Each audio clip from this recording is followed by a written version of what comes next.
So I wanted to do a lecture over mechanical ventilation. This lecture is going to be posted on YouTube. So just a disclaimer, this lecture is purely for the members at Community Volunteer Fire Department. So the biggest benefit that the vent offers us is that it allows us to free up a hand. It also ensures that we are going to be able to safely ventilate the patient. One of the big things about safely ventilating the patient is making sure that we're giving the adequate tidal volume, because we know that positive pressure ventilation directly affects their hemodynamics. Now, the reason why positive pressure ventilation will decrease your blood pressure is because as intrathoracic pressure increases, as your lungs begin to expand, it squeezes on that vena cava, which means that there's less venous blood returning to the right side of the heart, which means there's going to be less blood being pumped to the left side of your heart. And less blood being pumped to the left side of your heart means that there's an overall drop in cardiac output. Now, if you are a patient who is fluid overloaded, an increase in intrathoracic pressure can be a good thing because it will decrease the overall workload on your heart. A good example of this would be a CHF patient who has severe pulmonary edema. Maybe putting them on CPAP will kind of help push some of that fluid out of the lungs, but it also will decrease the overall workload on that heart. So beginning with the safety aspect of the vent, understanding PIP, or peak inspiratory pressure, is an important deal. It should always be below 35. If it goes above 35 on the Zoll Vent, you will get a high pressure alarm, and we'll talk about how to trial and error that. But PIP is basically the measurement of the pressure in the upper airway, endotracheal tube, vent circuit, all the way down to your bronchial tree. So I like to think of it as it's a measurement of pressure, basically from my circuit to the tube, endotracheal tube, all the way down into the lung. So it lets you know that you're safely ventilating your patient. It's also a measurement of lung compliance. So if you have a patient with poor lung compliance, a good example of this would be an ARDS patient, a COPD patient. These patients lose the ability to the elasticity of their lungs to be able to expand as volume is being given. And without that elasticity, your lungs become, in some sense, stiff, and they're not able to have good compliance with the volume that you're giving them, which could potentially cause high PIP pressures. Now, if your vent is alarming, a very good thing to go through, or just remember and put inside your head, is dopes. Now, dopes can be used for any alarm, but it is mainly used for high pressure alarms. Now, the great thing about the Zoll Vent is that when it is actually alarming, it will tell you why it's alarming. If it says high pressure, low pressure, dopes is kind of a good mnemonic to kind of go through in order to kind of help you trial and error things. So going through, the first thing is displacement, making sure none of your tubes are displaced, making sure nothing's obstructed. Obstruction could be you're sitting on tubing is kinked, the endotracheal tube is kinked, and the one that I always kind of forget is to suction out your tube, because an obstruction could also be inside the endotracheal tube, like secretions. Pneumothorax is one. If you have a patient who has a tension pneumothorax, your PIP pressures are going to be high no matter what settings you may try to adjust. So unless you fix that pneumothorax by decompressing them, then your PIP pressures will not be corrected. You could have issues with equipment, and then S is for breath stacking. So breath stacking will make a little bit more sense once we start learning about how the vent actually works, and then in particular patients like COPD patients, how they can also breath stack. So we'll come back to that one. Now, when we're talking about the mode at which the vent works, mainly what we use at Community Fire Department is AC volume, but we'll also go over AC pressure mode. And then SIMV mode is another mode that is commonly used, but we don't currently use at Community, but it's something that I like to go through when I am teaching this class. So a very easy way to understand what AC mode means is just to break down the word. So AC mode stands for assist control. So the vent is either going to assist the patient who is spontaneously breathing and give them that set tidal volume that you input on the vent, or it's going to control every aspect of their breathing if they are apneic or not breathing on their own.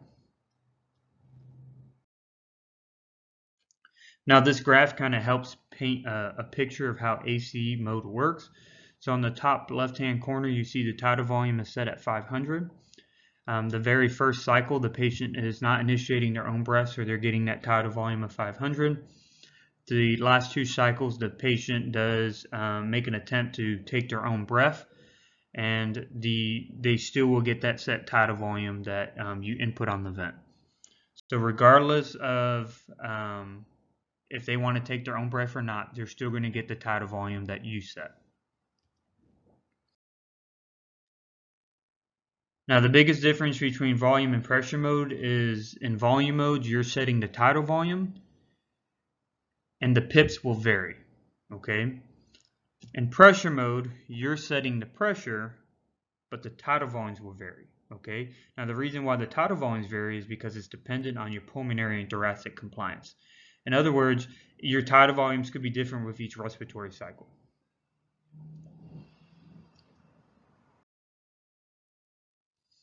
Now the biggest advantage of AC volume is that you're guaranteed to get a set volume. The biggest disadvantage is that sometimes the setting that you input on the vent does not take into account the pressure changes that may be caused onto the lungs with the volume you're setting. So that is the reason why when you are setting your tidal volume, you monitor the safety aspect of the vent with your PIP. If your PIP is initially high after you've set your tidal volume, then potentially you are setting the volume too high for that patient. Now, you can make adjustment and lower the volume and see if that helps with your PIP. If you're still getting high pressure alarms, that's when dopes comes into play. And hopefully when you go through dopes, you can kind of figure out what could have potentially be causing that high pressure alarm. Now, the biggest advantage in pressure mode is that you're guaranteed to not allow excessive pressure to exceed on that lung. So if I set my PIP to 35, I'm guaranteed that the pressure inside the lungs will never go above 35. Now, the biggest downside is, like we said with AC pressure mode, the volumes are really dependent on that patient's lung compliance, and that could change with each respiratory cycle. So you could have the patient getting normal tidal volumes in one cycle. A couple cycles later, they could have diminished volumes. A couple cycles later, they'd be getting volumes that are too excessive or too high. So the biggest thing with the vent and EMS is that we like to use the vent so that we're, one, able to safely ventilate the patient, but two, it frees up a hand. So if we have a patient who is sitting on AC pressure mode and we're transporting them to the hospital and we have to constantly monitor the tidal volumes that they're getting in AC pressure mode, it kind of defeats the purpose of why we even got the vent in the first place. Now, the reason why I teach you about AC pressure mode is you could come across a situation where your PIPs are high, you're getting a high pressure alarm. You maybe make some adjustments on the vent, like lower the volume. You go through dopes and you can't figure out why this patient has a high pressure, a high PIP. You can use AC pressure mode as a little bit as a diagnostic tool. You could switch them to AC pressure mode. You could set the PIP at 35, and you're basically trying to see what kind of volumes their lungs are actually producing. If they're only producing a tidal volume of, let's say, 200 with a PIP of 35 and they're an adult, and they're probably doing that, their PIPs are probably high because they have really poor lung compliance, and that is why no matter what settings you adjust in AC volume mode, you aren't able to lower the PIP down to a normal range. So AC pressure mode in an adult can kind of be used as a diagnostic tool for patients' lung compliance. Now I'm kind of breeze over SIMV mode. SIMV mode is basically AC mode, but it allows the patient to initiate their own breath. Okay, so they're able to trigger their own breaths. It doesn't give them the set tidal volume that you set in AC volume mode, And you are able to adjust a setting on there called pressure support, so that when the patient wants to initiate their own breath, there is a little bit like a turbo boost behind that breath, so it makes it easier for them to get that breath in. Now, SIMV mode is more used in the hospital setting for patients that they are potentially trying to wean off of the vent, because it allows them to use their own respiratory muscles, versus an AC volume mode or just AC mode in general. The vent is doing a lot of the work for the patient. So it may be for somebody who's spontaneously breathing on their own, or somebody that may potentially want to wean off the vent at some point. So this is a similar graphic like I used in AC mode. So on the top left hand corner would be the tidal volume that you set. If they are not breathing, not triggering the vent, which means that they're not spontaneously breathing, they will get that set tidal volume. If they are spontaneously breathing, then they will initiate their own volume without the vent giving them the set tidal volume. So they are allowed to initiate their own breaths in SIMV mode. That is the main difference between SIMV and AC mode. So further staying on the topic of safety, the Zoll Vent does have tidal volume ranges for your adult and pediatric tubing. This is listed in our protocol, so it's something that you can reference in the heat of a moment, or something that you should just kind of reference every now and then, just to kind of keep this in your mind. But adult tubing has a range of 200 mLs to 2000 mLs, and then PD tubing has a range of 50 to 300. So really this is important for your pediatric patients. If you put a pediatric patient on adult tubing and the tidal volume range for them is somewhere between 50 and 150, well, the patient will not be getting any of the actual volume, and you'll see dramatic changes in their vital signs. And we'll explain a little bit about that in the next slide. So dead space is basically anything that does not actually contribute to gas exchange. So we have anatomical, we have physiological, and we have mechanical dead space. Okay, so on an everyday basis, we have an anatomical and physiological. You add a vent and tubing, there's dead space all inside that tubing, so you do have to take into account for that. Now, is it important to remember that 2 ml times your PIP and 1 ml times your PIP is basically your mechanical dead space? Yeah, I think it is important to know. Again, we don't work in a critical care environment. We're working as 911 providers using the vent. But it is important to know that some of your tidal volumes will be lost in the actual tubing, and you should probably take that into account when you're setting your tidal volume ranges, or making sure that you're maintaining the adequate minute ventilation, which is something that we'll talk about later in the slide. Maintaining adequate minute ventilation would take into account the dead space. Now, some vital sign changes that you might see if you have a pediatric patient and you put them on adult tubing, and they're not actually getting any volume because it's all lost inside the actual tubing, is you would see a sudden rise in end tidal CO2, you would see a drop in SpO2, and your overall clinical presentation will probably dramatically worsen. So that's when you would either take them off the vent, put them on a BVM, and start bagging them. You notice a sudden change in skin color, vital signs. At that point, you can make a decision, switch over to the PD tubing if you want, or you can continue ventilating them with a BVM. Now we're jumping into the adequacy side of the vent, which is maintaining adequate vital signs, how to do that. Now, we understand that ventilation and oxygenation are basically married to each other. If you have somebody who isn't ventilating, at some point that's going to affect your oxygenation. If you have somebody who isn't oxygenating very well, that's going to affect your ventilation at some point. But when it comes to mechanical ventilation, if you're able to separate ventilation and oxygenation, it will make sense. It will make sense what settings you need to adjust in order to affect one or the other. Now, the vital sign that we use for ventilation is CO2. The main vital sign that we use for oxygenation in the pre-hospital setting is SpO2. So the two settings on a vent that directly affect ventilation, aka your end tidal, is tidal volume and respiratory rate. So I'm going to talk about a little bit into detail about both of them.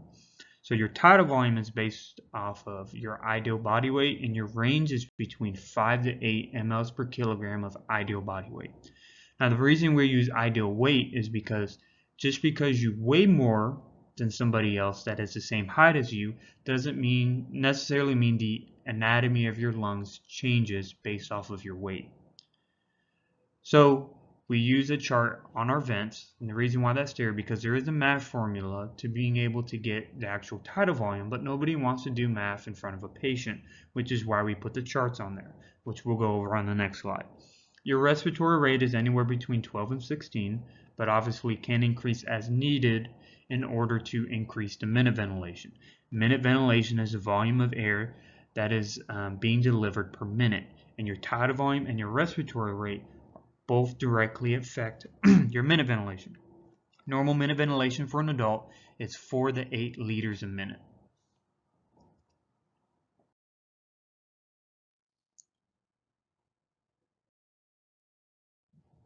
Now, looking at these charts, you can see that there's a male and female side. At the very top, you have your range. You have your range between 4 to 8 mLs per kilogram of ideal body weight. For us, we stay at community, we stay between 5 to 8 mLs per kilogram. On the left side is the patient's ideal height, and then it gives you that in inches, and then the PBW is their ideal body weight in kilograms. So if you are going to set up the vent for a patient, you're going to estimate their height and then go somewhere between 5 to 8 mLs per kilogram to kind of find their tidal volume.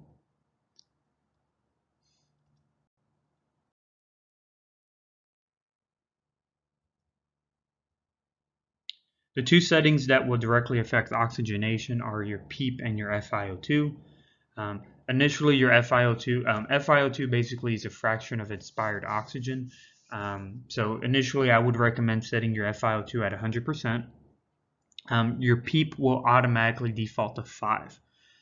Now, if both of these settings directly affect oxygenation and you are already maxed out on one and you're having problems oxygenating your patient, that should tell you that the very next setting that you're going to need to adjust is your PEEP. Okay. Now the way that PEEP works and the way that I like to explain it, it is a doorstop to your lungs. Okay. So if you put a doorstop on a door, that doorstop will keep the lungs open. Now, how that applies to our lungs is that the higher the PEEP that we apply, the more back pressure is put onto that lungs, and the more that our alveoli are able to stay open, and the more we're able to recruit of each other. Okay, so it is a doorstop to our lungs that prevents the alveoli from completely closing, helping to improve oxygenation. Now, PEEP does increase interthoracic pressure, so just like positive pressure will drop your blood pressure, PEEP also has the potential to drop your cardiac output, so you do have to take that into account for patients who are really sick, like your septic patients, that you may not want to jump so high, may not want to jump so quickly by increasing the PEEP too high when you have a patient who's potentially volume depleted. So let's do a quick review. What two settings affect oxygenation? FiO2 and PEEP. What two settings will affect ventilation, tidal volume, and respiratory rate? Obviously, what vital sign do we use to represent oxygenation, SpO2? How do we ensure safety, which is monitoring our pit pressure? So what about pediatric patients? How are you going to get the appropriate tidal volume for that pediatric patient? What mode should you use on the vent? What is a normal pit for a pediatric patient? All good questions to ask. Now, the way that you're going to get your tidal volume is no different than how you would get it for an adult. You're going to use ideal weight. Our ideal weight is going to be based off of potentially our Hand-Tevi app. So if Hand-Tevi says that this patient is supposed to weigh 10 kilograms based off of how old they are, you may take that 10 kilograms and then multiply that times our tidal volume range, which is anywhere between 5 to 8 mLs per kilogram of ideal body weight. Now, as far as modes, I would recommend just staying in AC volume mode. AC volume mode still has the same advantages and disadvantages that it would normally have for adult patient. AC pressure mode was kind of taught to be used in kids and mainly for kids, but the same advantages and disadvantages also apply. And kind of doing some rotations within the ICU after I started working at Lifelight, I noticed that a lot of the pediatric patients were in AC volume mode. So AC volume mode's still going to monitor the same things you would with an adult. Normal PIP for a pediatric patient, when you switch to the pediatric mode on the vent, it automatically defaults the high alarm for the PIP to 30. I would say if your PIPs are anywhere around 30, you need to make some adjustments, go through dopes, and potentially switch to AC pressure mode if you can't figure out why. But the PIPs still should be less than 35, just like an adult. Now you're going to want to take an obstructive approach to patients that you have to intubate because they were in the middle of an asthma or COPD and exacerbation that potentially caused them to go into respiratory failure. Now, the couple key things that you're going to want to change is that you're going to increase the amount of time that they have to exhale on the vent. You want to give them lower respiratory rates. These patients are at risk for auto PEEP, aka breath stacking. Now let me explain that a little bit. Now we know that patients that have COPD and asthma have wheezing, and that wheezing is a result of air moving through constricted airways. They have a hard time getting air out. Now if you place them on the vent and your PIP pressures skyrocket and you can't figure out why, it's maybe because you forgot to think about the underlying physiology for why you potentially intubated them. They need more time to exhale, and the way you do that is by adjusting the IDE ratio on the vent. Now the vent defaults to 1 second to breathe in, which is your I time, and 3 seconds to breathe out, which is your E time. So it's recommended for patients that are in acute asthma or COPD exacerbation that you adjust the IDE ratio from 1 to 4 or 1 to 5, giving them either 4 seconds to breathe out or 5 seconds to breathe out. Now, COPD patients specifically learn to live with higher levels of CO2. These patients are going to have high CO2 sometime, because if you try to correct their CO2 by increasing the respiratory rate, you are going to lower the amount of time you're actually giving them to exhale. Think about it. The faster you breathe, how much time are you actually giving that patient to exhale? Do it at home. Breathe rapid, breathe fast. You are not giving yourself as much time to breathe out. If you keep the respiratory rates lower, you will hopefully help contribute to allowing them to exhale more. So an example of recommended vent setting adjustments, as we talked about, the main two are your respiratory rates being on the lower range of maybe 10 to 12 instead of 12 to 16. You adjust the IDE to 1 to 4, 1 to 5. And your PEEP does not need to be excessively high. Now, we talked about how ventilation and oxygenation are married to each other. The root cause of the issues in a COPD and an asthma patient is that they have a hard time ventilating, which leads to an oxygenation problem. So they don't necessarily need high amounts of PEEP. They already have a lot of intrinsic PEEP just because they're retaining a lot of air. And the FiO2 ranges should be between about 40 to 60%. Remember, COPD patients learn to live with lower levels of oxygen. Too much oxygen could be potentially toxic to them. Now, our normal tidal volume ranges between 5 to 8. The reason why it's a little bit higher at 6 to 8 is because you're taking into account the lower respiratory rate ranges. Remember, our minute ventilation is a balance of your tidal volume and your respiratory rate, and that should be between 4 to 8 liters a minute. So if you have to be lower on one of those values, you should make up for it with increasing the other value. So for this example would be your respiratory rates are lower, 10 to 12, so your tidal volume ranges should be higher, 6 to 8, to account for that minute ventilation you might be losing with a lower respiratory rate. So let's get into some scenarios. So you have a 70-year-old male. He's about 5 foot 8 inches. He has a medical history of COPD. It's reported that the patient was in acute respiratory distress prior to going into cardiac arrest. I want you to set up the vent, tell me your settings, calculate your minute ventilation. Now, giving you guys an example of my settings, the ideal body weight for this patient I found based off of their height that was given in the scenario. The tidal volume I set is between that range of 6 to 8 mLs per kilogram of ideal body weight. I kept the respiratory rate on the lower side, the PEEP at 5, FiO2 at 60%, and I adjusted my IDE ratio to 1 to 4, following the obstructive approach guideline. So you're dispatched to a standalone ER for a 45-year-old male in respiratory failure. The doctor tells you they had to RSI this patient due to a CHF exacerbation. He has not improved despite treatment. He is 5'10". His current vitals: heart rate of 110, blood pressure 150/94, respiratory rate of 12. O2 is 86% on the vent, and tidal 55. Now you tell me what vital signs are off about this patient. Look at the current vent settings they have, and I want you to think about what are some changes that you might make.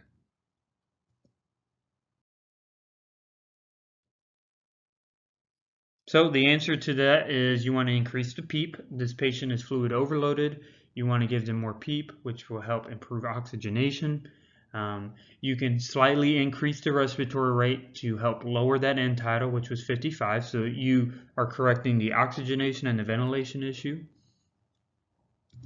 And these were my settings.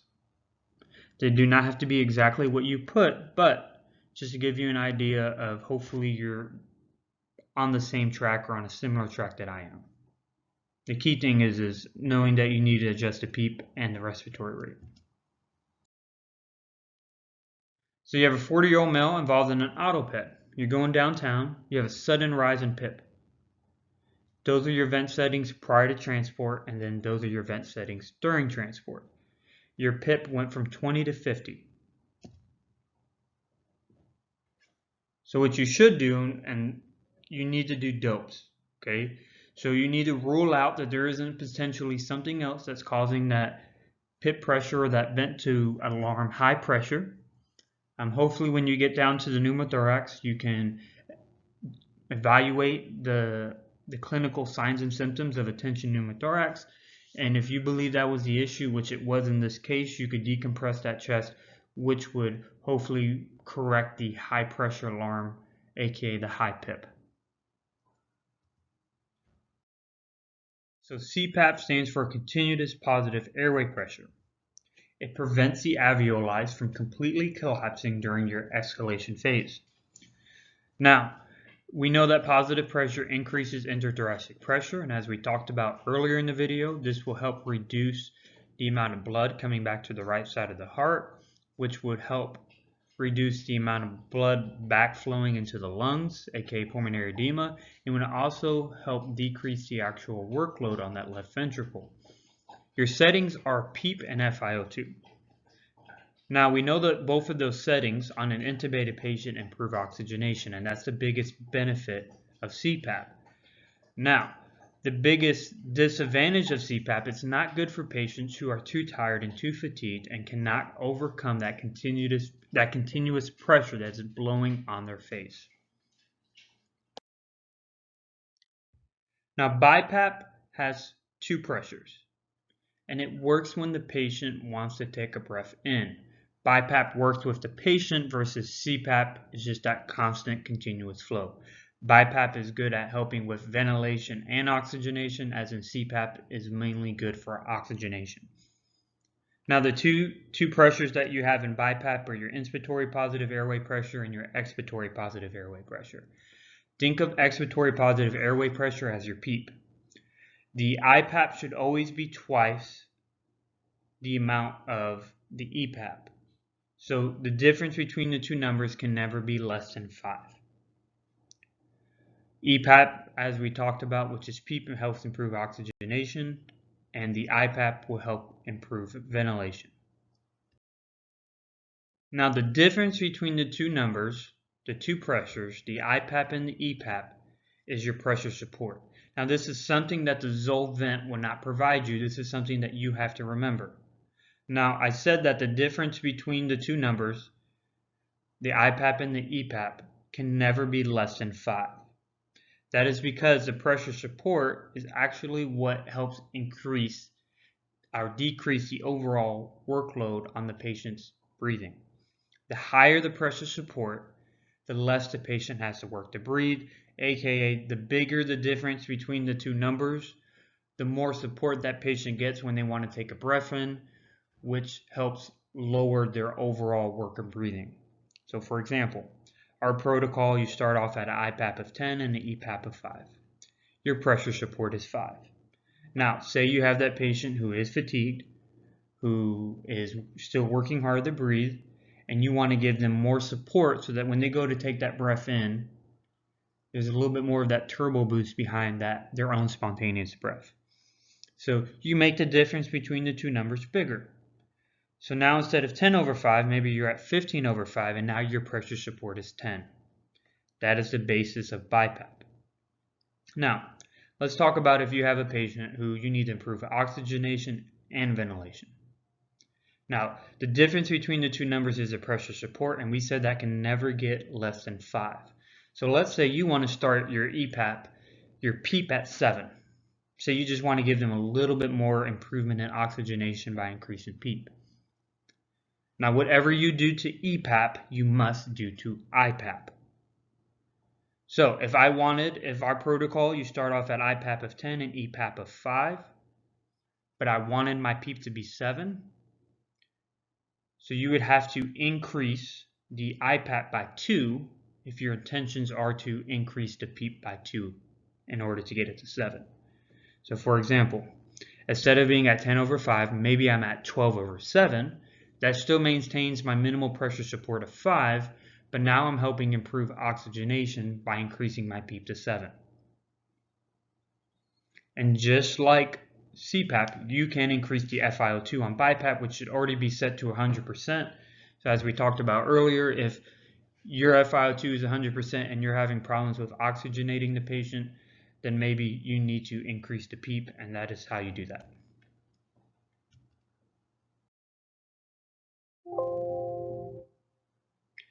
Now, trigger is something that you can adjust on the vent. The way that you do that is by holding down the PIP button while you're in BiPAP mode. If you hold that down, it gets you to the trigger. Now, the trigger is how much pressure it takes to trigger a breath on the ventilator. Now, normal trigger is -2. If the patient is tired, lower the trigger, making it easier for them to stimulate the vent. The higher the trigger, the harder it is for them to trigger the vent. And it can be a little bit confusing because your initial trigger starts off at -2. So in order to make the trigger lower, you're going to have to make that number lower, if that makes sense. So if I wanted to make it easier for the patient to stimulate the vent, I may have to set the trigger to -3.